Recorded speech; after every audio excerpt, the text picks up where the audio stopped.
आज भी जब मैं उस दिन को याद करता हूं तो मेरी रूह कांप उठती है। समझ नहीं आता कि जो भी मैंने देखा क्या वो सच था या फिर कोई भ्रम। क्या आप भूत प्रेत पर विश्वास रखते हैं? अगर 10 साल पहले यही सवाल आप मुझसे करते तो मेरा जवाब ना होता।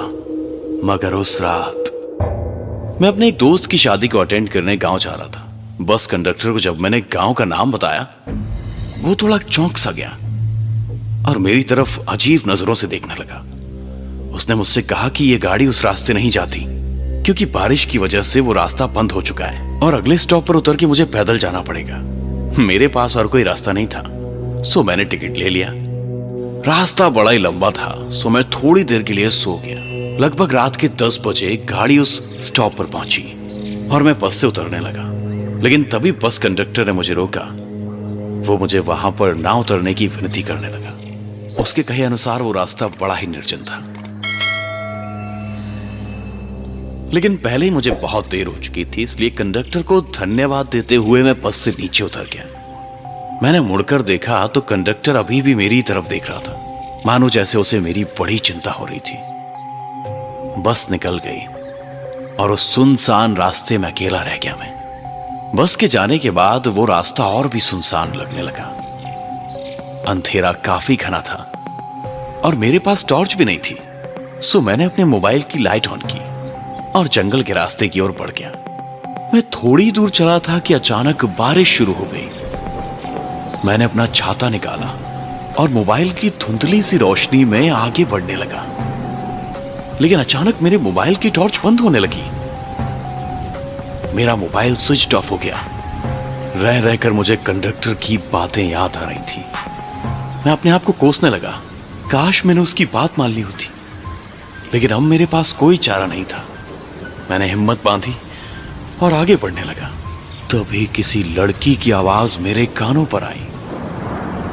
क्या आप गांव की तरफ जा रहे हैं? वो लड़की बहुत ही सुंदर थी। उसके बाजू में एक बूढ़ा सा आदमी हाथ में लालटेन लिए हुए खड़ा था। मैंने उसकी आंखों में देखा और मैं एकदम सहम सा गया। उसकी आंखें मुझे बड़ी अजीब ढंग से घूर रही थी। चलो बाबूजी, साथ में चलते हैं। बिना कुछ कहे मैं उनके साथ चलने लगा। मुझे एक बात बड़ी अजीब लगी। इतनी बारिश हो रही थी लेकिन उनके पास छाता नहीं था। उस बूढ़े आदमी ने अपने पूरे बदन पर एक कंबल लपेट लिया था और वो लड़की तो बारिश में पूरी भीग चुकी थी। मैंने उसकी तरफ देखा। सच में वो बहुत ही सुंदर थी। जी आप चाहें तो मेरा छाता ले लीजिए। मैंने उस लड़की से गुजारिश की। जी नहीं, उसकी कोई जरूरत नहीं। और इतना कहकर वो मेरे पास आई और मेरे साथ एक ही छाते में चलने लगी। सच कहिए तो मुझे ये रात बड़ी अच्छी लगी थी, लेकिन जैसे ही छाता पकड़ने के लिए उसने मेरे हाथों को छुआ, मैं चौंक गया। क्या हुआ? उसने मुझसे पूछा। जी जी, वो आपके हाथ बहुत ही ठंडे थे। लड़की मुस्कुराई। जी हाँ, वो आज बारिश बहुत ज्यादा है ना, शायद इसलिए। उस खूबसूरत लड़की के साथ एक ही छाते में चलते हुए मैं रोमांचित हो रहा था। अब गांव नजदीक आ गया था। मुझे दूर से घरों में जलते टिमटिमाते हुए दियों की रोशनी नजर आ रही थी।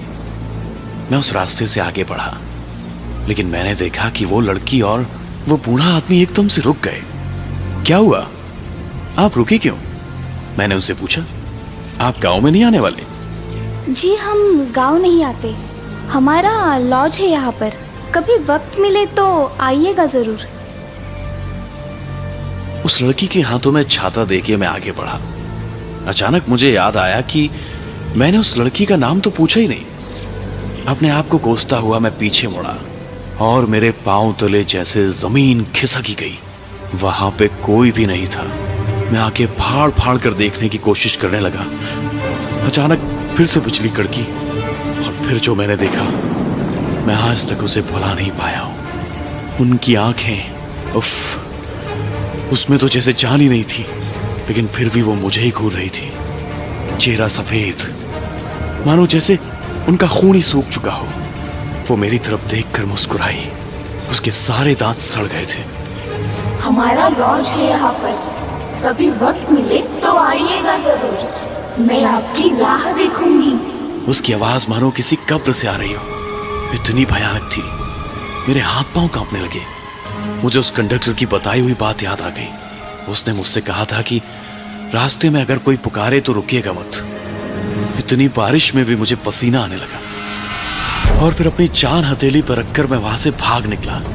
पता नहीं मैं कितनी देर भाग रहा था। गांव में पहुंचते ही मैं बेहोश होकर गिर गया। उसके बाद क्या हुआ मुझे नहीं पता, लेकिन 2 दिन बाद मुझे होश आया। तब मेरे दोस्त ने मुझे बताया कि पिछले 2 दिन से मुझे तेज बुखार था और मैं अपनी बेहोशी में अजीब अजीब बातें बड़बड़ा रहा था। मैंने अपने दोस्त को उस रात क्या हुआ वो सब बात बताई, जिसे सुनकर मेरा दोस्त भी घबरा गया। उसने मुझसे उस गांव में घटी हुई एक हकीकत बताई, जिसे सुनकर मेरे रोंगटे खड़े हो गए। वो कहानी कुछ इस प्रकार थी। उसी गांव में एक लॉज था, जिसे एक बूढ़ा आदमी और उसकी नातिन दोनों मिलकर चलाया करते थे।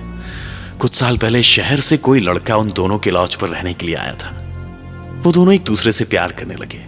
लड़के ने लड़की से शादी का वादा किया और फिर वो शहर चला गया। वो लड़की उसके लौटने के इंतजार की राह देखने लगी, मगर वो लड़का लौट कर कभी नहीं आया। गांव के लोग अब उस लड़की का मजाक उड़ाने लगे, उसे तंग करने लगे। उनका लॉज बंद हो गया। वो बूढ़ा आदमी और लड़की दोनों ही अब अकेले पड़ गए। लड़की का हाल तो बहुत ही बुरा था। वो अब पागलों जैसे बर्ताव करने लगी थी। उस बूढ़े से अपनी नातिन का ये हाल बर्दाश्त नहीं हुआ।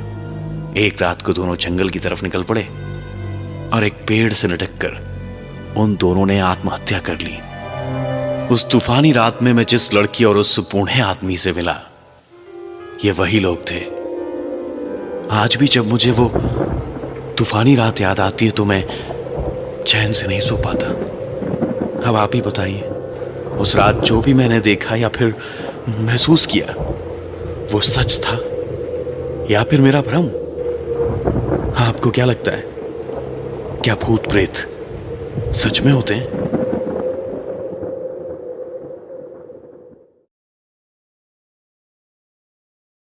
नीलेश का परिवार एक सुखी परिवार था। वो, उसकी पत्नी शर्मिला और उनकी 14 साल की बेटी स्वरा। हाल ही में वो एक नए मकान में शिफ्ट हुए थे, जहां पर नीलेश ने कुछ नया फर्नीचर भी खरीद लिया था, जिसमें एक पुरानी सी तस्वीर भी थी। जी हाँ, ये वही तस्वीर है जिसने दादाजी की जान ली थी। नीलेश ने वो तस्वीर स्वरा के बेडरूम में लगाई थी।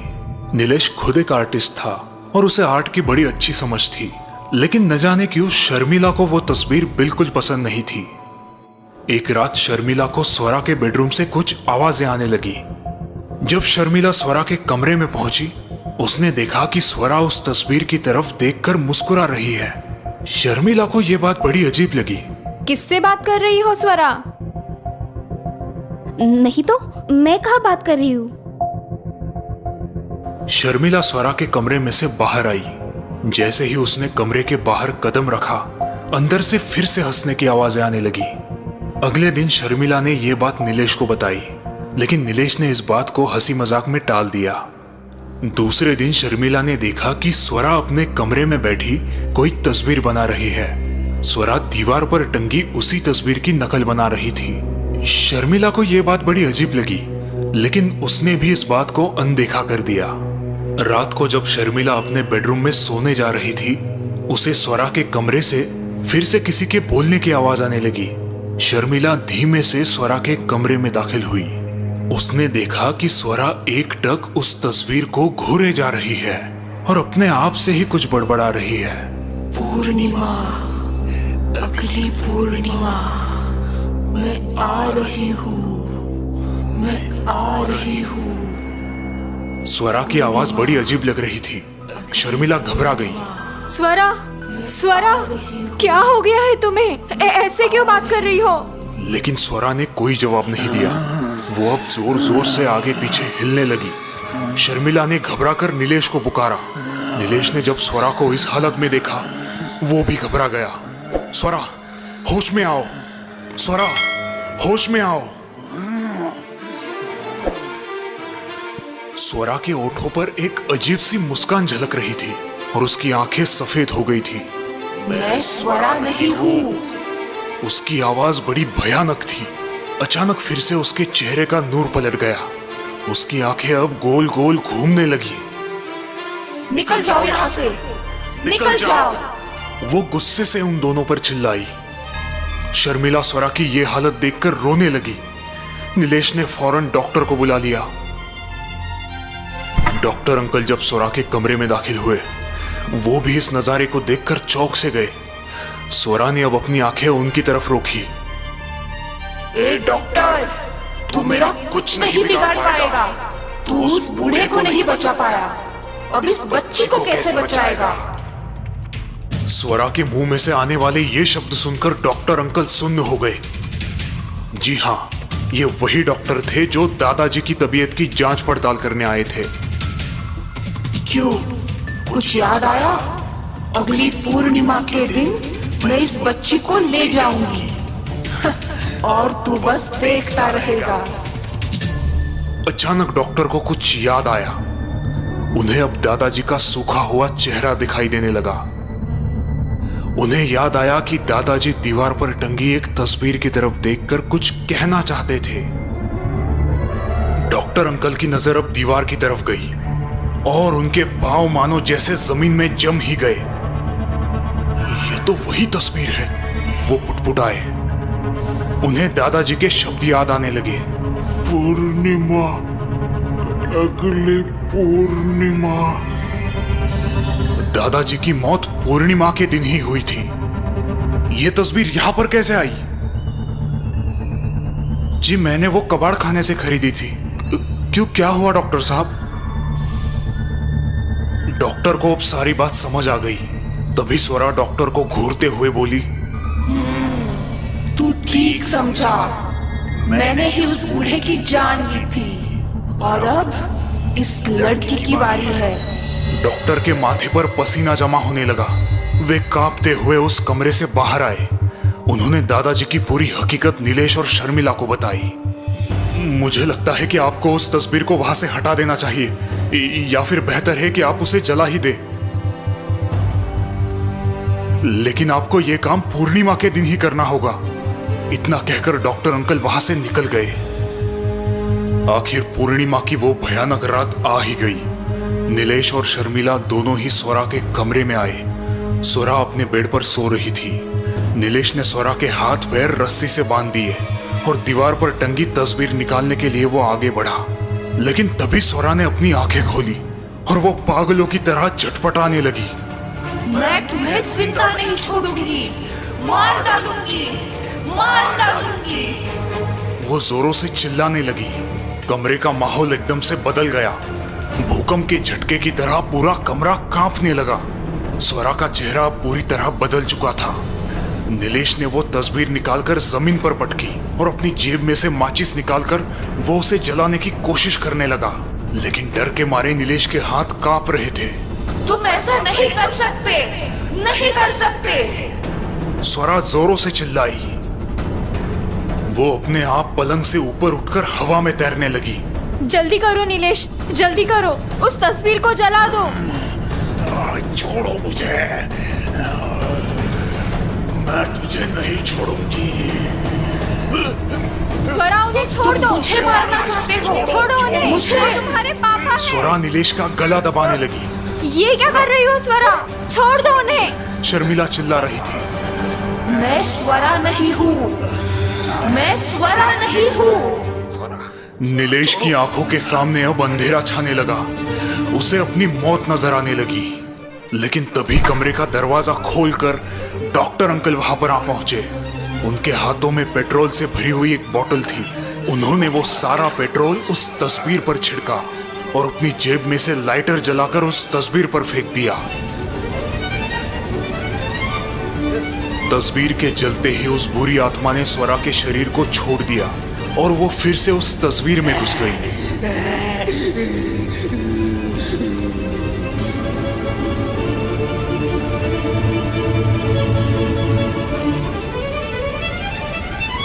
आखिरकार वो तस्वीर जल के राख हो गई और उसी के साथ वो दुष्ट आत्मा भी हमेशा हमेशा के लिए मुक्त हो गई।